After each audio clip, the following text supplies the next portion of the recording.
इसमें आप सबका भी सपोर्ट मेरे लिए बहुत मायने रखता है। आप सब मुझे प्लीज़ सपोर्ट कीजिए।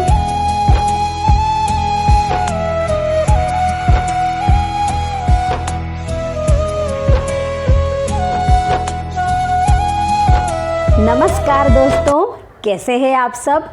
आज हम देखने वाले हैं भगवद गीता के प्रथम अध्याय अर्जुन विषाद योग के 13वें और 14वें श्लोक को। तो पहले हम इन श्लोकों का अर्थ देखेंगे, उसके बाद हम उनका उच्चारण सीखेंगे। तो चलिए बढ़ते हैं हमारे 13वें श्लोक की तरफ। 13वें श्लोक की पहली लाइन का अर्थ, उसके बाद शंख, बड़े बड़े नगाड़े, पणवानक, गोमुख अचानक से। नेक्स्ट लाइन का अर्थ, अचानक से बजने लगे और ये सब का स्वर बहुत भयंकर था, बहुत डरावना था। अब 14वें श्लोक का अर्थ देखते हैं। 14वें श्लोक की पहली लाइन का अर्थ, उसके बाद श्वेत घोड़ों से युक्त महान रथ में स्थित। नेक्स्ट लाइन का अर्थ, माधव और पांडव इन्होंने भी अपने अपने दिव्य शंख बजाए। माधव मतलब भगवान श्री कृष्ण और यहाँ पांडव मतलब अर्जुन को कहा है। दोस्तों, क्या आपको पता है कि अर्जुन का जो रथ था वो दिव्य रथ था। वो स्वयं अग्निदेव ने उन्हें आशीर्वाद के रूप में दिया था। उस पर जो फ्लैग लगा था उसे कपिध्वज कहते हैं। उस कपिध्वज पे हनुमान जी का चित्र था, क्योंकि त्रेता युग में हनुमान जी ने भगवान श्री राम की मदद की थी और इस युग में वो भगवान श्री कृष्ण की मदद करने फिर से आए थे। और जहाँ भगवान श्री कृष्ण होते हैं वहाँ तो भाग्य लक्ष्मी होती ही है। तो ये भी कुछ कारण थे जिस वजह से अर्जुन ने इस युद्ध को जीता। यही नहीं, आचार्य द्रोणाचार्य, कर्ण और ऐसे महान योद्धा जो महाभारत की युद्ध में थे, उनके पास भी कई दिव्य अस्त्र शस्त्र थे। तो दोस्तों, हमने आज देखा कि अर्जुन का रथ एक स्पेशल रथ था, ऐसा कोई मामूली सा रथ नहीं था। तो चलिए दोस्तों, हम अब इन दोनों श्लोकों के उच्चारण को सीखते हैं। 13वें श्लोक की पहली लाइन का पहला हाफ, ततः शंखाश्च भैर्यश्च। फिर से, ततः शंखाश्च भैर्यश्च। नेक्स्ट हाफ, पणवानक गोमुखः। पणवानक गोमुखः।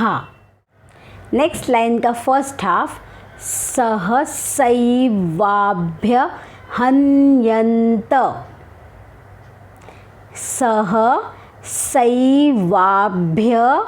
हन्यन्त।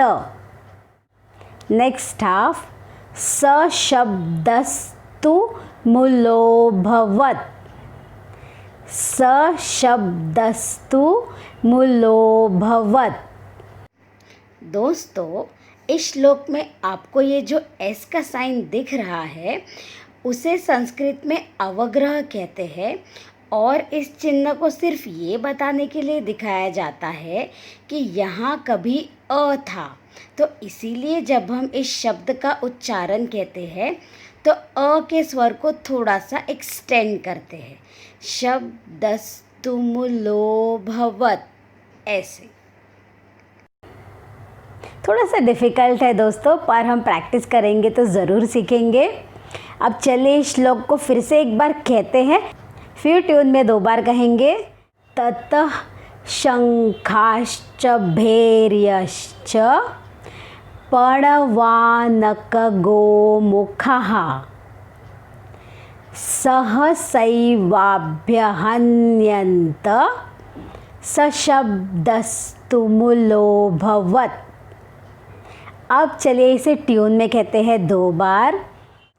ततः शंखाश्च भैर्यश्च पणवानक गोमुखः सहसैवाभ्य हन्यन्त सशब्दस्तु मूलोऽभवत्, बहुत ज़ोर से आवाज़ हुई।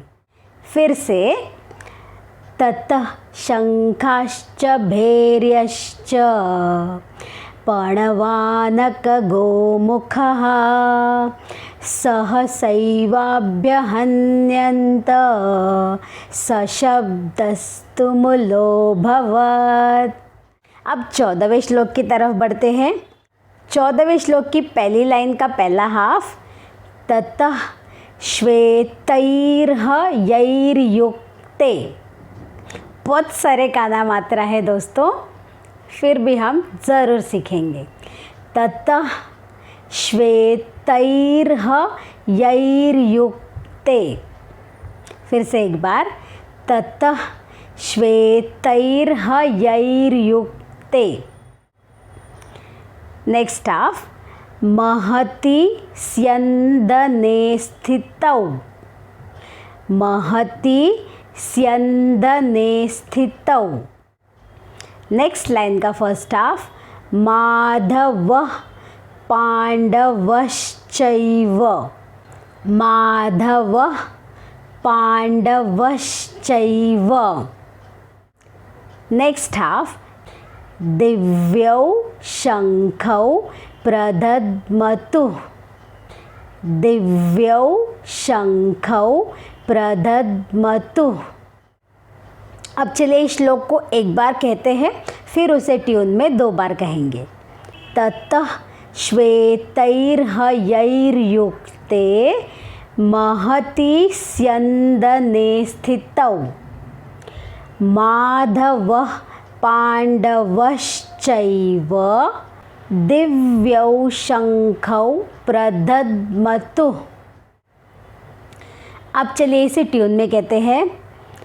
ततः श्वेतैर्हयैर्युक्ते महति स्यन्दने स्थितौ माधवः पांडवश्चैव दिव्यौ शंखौ प्रदद्मतुः। फिर से, ततः श्वेतैर्हयैर्युक्ते महति स्यन्दने स्थितौ माधवः पांडवश्चैव दिव्यौ शंखौ प्रदद्मतुः। अब इन 2 श्लोकों को हमने यहाँ सीख लिया है। दोस्तों, प्रैक्टिस ज़रूर करते रहिए और आपको मेरे ये सीरीज़ कैसे लग रहे हैं मुझे ज़रूर बताइए कमेंट करके। मुझे आपके कमेंट्स का इंतज़ार रहेगा।